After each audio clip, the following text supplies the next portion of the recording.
start. I can't start without you. Good luck. Yeah, you standing. Hey, that. Whatever you want. Oh, bring it when it comes up. When I come to you. All right, ready?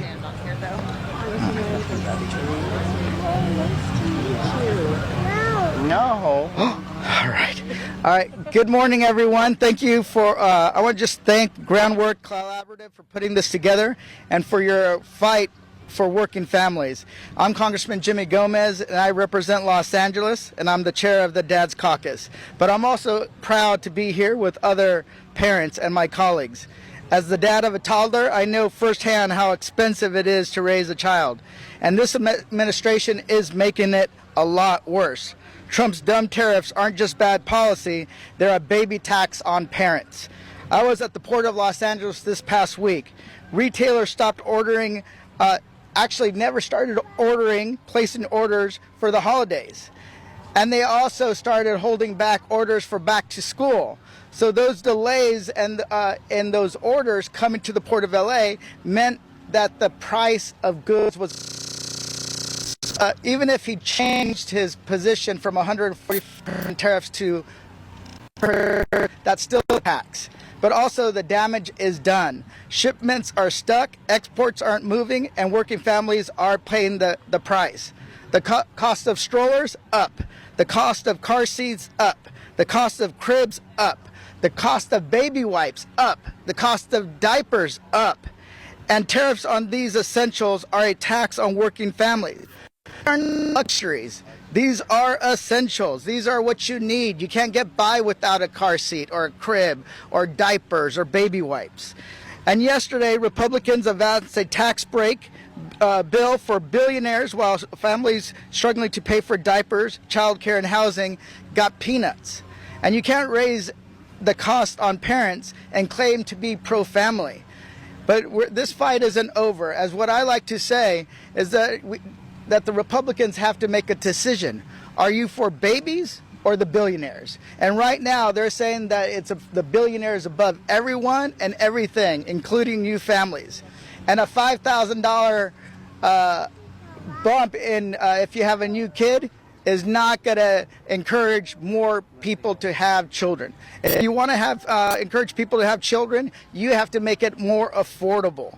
And that's what this is about. Congress has the power to end these tariffs and put family first, and it's time we use it. With that, I'm proud to hand this off to a great champion for families, somebody who was a champion for affordable childcare, Katherine Clark. Oh, thank you. Thank you so much. I'm so pleased to be here with Jimmy and Ruben and Angela and Elizabeth, being here to stand up for America's working families. We hear a lot from our Republican colleagues on the importance of families. We saw a lot of nice tweets about Mother's Day, but when they show up for work, all they do is take from moms and dads and kids, cutting health care, taking food off the table, defunding public schools, and even imposing a baby tax. In a matter of months, Republicans have unilaterally raised the cost of living through tariffs on car seats, cribs, toys, and baby clothes. Walmart just announced they're hiking the price of bananas. I raised 3 kids. I know young families run on bananas. And Republicans are surprised that their town halls are not roaring with applause. They tax families and then they say to them, get over it. Trump tells parents they just will have to buy their children fewer dolls. Trump tells parents they'll have to get through the school year with less pencils and tells the media not to worry about it. The cost of the increase in strollers, don't worry about it, it's peanuts. And let's be clear, before these tariffs, family budgets were already tight. CBS just reported on a new study that found most Americans can't afford what's called a minimal quality of life.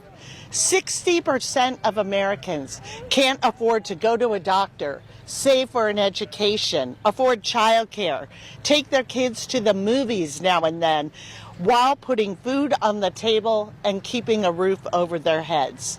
We are not talking about a middle-class standard of living. We're talking about basic needs. And those basics are out of reach for most American families. Think about that. This is the richest nation on earth, but 60% of our people can't even afford that first rung on the American dream. So what's the GOP response? They are doubling down, funneling even more money to billionaires and making it more expensive to be a parent. We are watching them this week enact the largest cut to health care in our country's history, the largest cut to food assistance ever, taking meals from kids, from grandparents, defunding local hospitals, shutting down maternity wards, endangering pregnant moms and babies. So they can turn around and hand more money to the wealthiest people on earth. So whether it's the baby tax or cuts to Medicaid and SNAP and Head Start, there is one agenda from this administration and congressional GOP: enriching the rich, empowering the powerful, serving America's 902 billionaires at the expense of 340 million working people. Democrats are in this fight for the country that most Americans want, a system built on a basic truth, that this country belongs to the people who built it, the moms and dads who are working hard every day to forge a future for their family.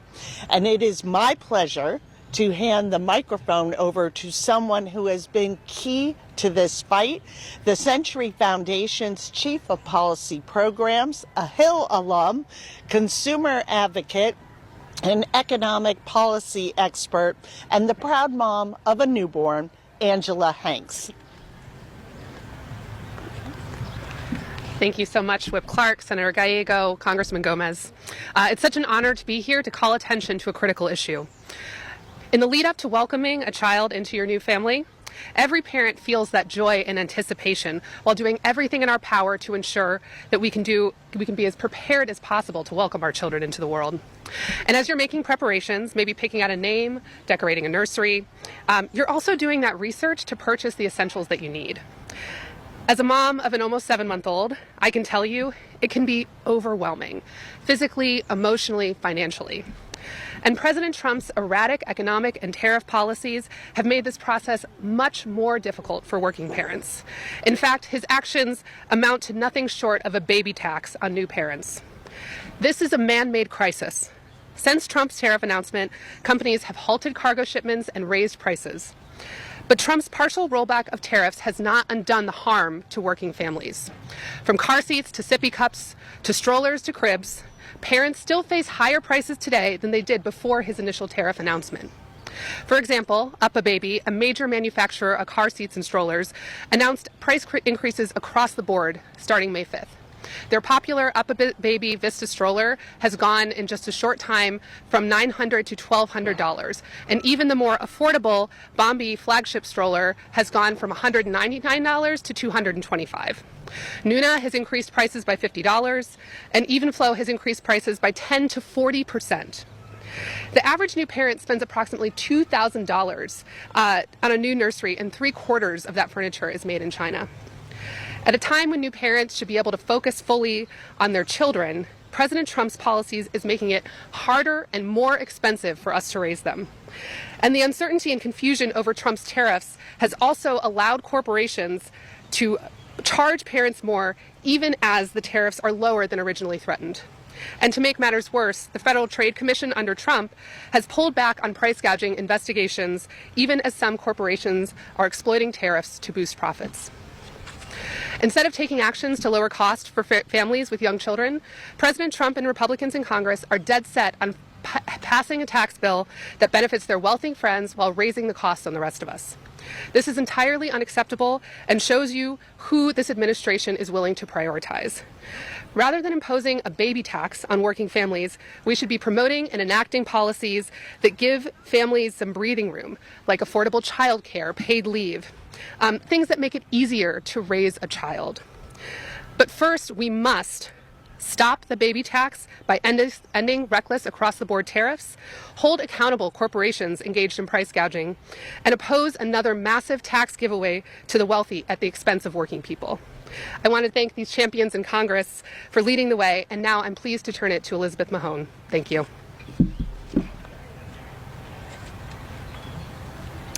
Good morning. My name is Elizabeth Mann. I'm the owner of Three Littles, which is the only stroller and car seat shop in Washington, D.C., and I'm a child passenger safety technician, also known as a CPST. As a CPST, I provide hands-on instruction on installing car seats and securing children in them, and I've helped over 2,000 families. So it's safe to say I know a thing or two about car seats and child safety. I've dedicated the better part of 2 decades to learning about child safety, which eventually led to selling strollers and car seats in my shop. That's actually where I first met Senator Gallego and his wonderful growing family. My career has given me the unique opportunity to learn about the entire life cycle of children's products, beginning in the factories in China where they are made. The majority of car seats and strollers are actually manufactured in China. These factories not only produce the products, but this is also where they conduct extensive safety testing. This testing ensures that children are safer in America in automobiles than ever before. So when tariffs on China were announced, I knew right away that it would have a detrimental impact on child safety if the administration neglected to provide exemptions for essential baby products. I was hopeful at first that President Trump would provide an exemption because surely the administration understood the impacts of tariffs of this caliber, and it understood that that would have an impact on the cost of child safety products, considering there is not a single company that makes all of their car seats and strollers in the United States. But as the days passed, no announcements were made. Oops. We watched tariff exemptions for smartphones and chips and computers and automobile parts, but still nothing at all for the products children rely on to survive. Sure enough, the emails began rolling in from vendors announcing enormous price hikes, and I knew I needed to do something to give families a chance to get essential items before the tariffs kicked in. So I turned to social media. This was uncharted territory for me because I avoid talking about politics on my business accounts in an effort to never alienate a potential customer, but I've said it time and time again, this is a nonpartisan issue. Children, regardless of the way their parents vote or the ideals they subscribe to, deserve to be safe, and I think we can all agree on that. It's no secret that parenting is extremely expensive, but over the past few weeks, since the initial implementation of 145% tariffs, it has become exponentially more expensive. We have watched even the most affordable car seats creep into inaccessible territory with no reprieve in sight, and while the pause was welcomed, the intentional decision not to create an exemption for baby products caused irreparable damage to the baby product industry, and American families are now paying the price. But American families aren't only paying the price financially, they're also paying the price in terms of children's safety. Families should not have to choose between putting food on their table or buying a car to keep their child safe. But because of President Trump's conscious decision not to create exemptions for essential baby products, car seat costs have skyrocketed. And now, in an effort to save money, families are turning to less expensive options like secondhand car seats which are significantly less safe, or even worse, non-regulated options. There are now countless counterfeit car seats available on TikTok Shop for a fraction of the price, and these car seats literally explode in crash tests. I have conversations daily with families who are trying to figure out how to move forward with essential purchases they were able to afford a month ago and are now out of reach. And unfortunately, I don't have any positive news to share with them. I've reached out to the vendors I work with asking if they can expect to see any price decreases, and the message is the same across the board, that even if the prices do come down eventually, it won't be anytime soon, and there is still way too much uncertainty because there are still no exemptions for essential baby products. I am not anti-tariff, and I am not anti-onshore manufacturing. I am, however, against tariffs on essential baby items when there is no option to move manufacturing of these essential items to the United States, and when the result of taxing baby products has a direct and immediate negative impact on children's safety. Tax exemptions for baby essentials is truly a no-brainer. Everyone wins. Lately, the administration has claimed that they want families to have more children, how they want to offer $5,000 cash incentives for having children. But is it really an incentive if it's not even enough to cover the bare essentials? How can we continue to encourage families to have more children while neglecting to implement policies that support them? It's time for the pro-life party of family values to put their money where their mouth is and do something positive for children by putting an end to Trump's baby tax. Thank you for your time. It is now my honor to pass off the microphone to my customer, friend, and an outspoken champion of working class families, Senator Gallego. Thank you. Thank you. Well, thank you, everybody. Thank you, everyone, for being here, especially to Whip Clark, my fellow dad and good friend, Representative Gomez, Angela, and Elizabeth, and, of course, my wife, Sydney, and my daughter, Isla, because, you know, to be honest, I first really started thinking about this from my wife because she told me, you know, after going shopping that she started seeing the prices creep up, and she spoke to Elizabeth at the store, and I started putting two together because, you know, once in a while I am handy around the house, and we were putting together the nursery, and sure as heck, everything that was coming through was made in China. So I know what some of these dads and moms are dealing with, and we're lucky enough to be able to afford some of these swings, but there's a lot of families out there that don't. I certainly grew up in that type of family. Jimmy grew up in that type of family where a movement of even 30% is going to make some people make some decisions. And we have heard of this. We have heard of families going to secondhand stores, people hunting at garage sales because it is no longer affordable for you to get the newer thing. And when we say newer thing, it means the newest thing that was tested and proven to be safe, as Elizabeth was talking about. And just the utter hypocrisy of this administration, who keeps talking about wanting to be a pro-family administration, want to encourage people to have kids, when just this one move is definitely discouraging that. And the fact that they have halted it or dropped it to 30% doesn't deal with the fact that there is slack. As Jimmy was telling you, he was just at the Port of Los Angeles. It's going to take months to undo, if ever, or anytime soon, some of the supply orders. And who ends up paying for it are working families. And so, you know, if you think about it on the whole, you know, once you start adding up a stroller, you know, a car seat, a crib, for start adding a bunch of other stuff like that, you know, you've moved the cost essentially from one family easily up to close to $1,000 if you start adding it all up together. And in this time, in this age, they can't afford it. And all this president had to do was, number one, not screw it up, but he did that. But the second thing was, instead of thinking about these working families and giving an exemption to the tariffs for these essential child products, he has given it for other products and other friends of his. So our message is very simple. Take the baby tax away. Exempt child care seats. Truly think about what the effects of something like this are. And like Jennifer said, we're not anti-tariffs, but we certainly are anti-taxing families, especially the baby tax. So thank you so much, and love to take any questions from many of us too. So I am my kid over here. So guys, anyone? Easy. All right. Oh yes, go ahead. So you're focused on baby products today, but of course the tariffs cover a whole universe of things. Yes. If you're getting a bigger family and you need a minivan, right? Minivans from Canada, 25% more expensive. What do you think Congress should do on some of these other areas, not just the universal 10% and China tariffs, but well, I mean, well, the most important thing is that we need to take back the power over tariffs. It was originally given to us in the Constitution of the United States. My Republican colleagues feel like they don't want to take that power away from Trump. So essentially, we're just taking money away from the American consumer and taxing them. So I hope that that message gets across. I think when people start feeling it more and more, they're going to hear the pressure. And when it comes to, you know, the Canada and Mexico trade, we dealt with this already. Jim, sorry.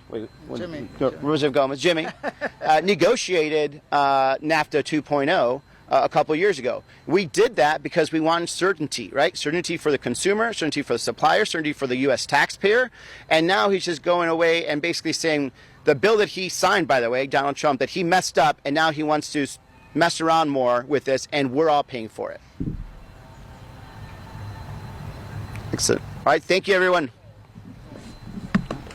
I like this job. Yeah, that was great. Nice meeting you. Whatever you need. Oh, And yeah, no, it's good.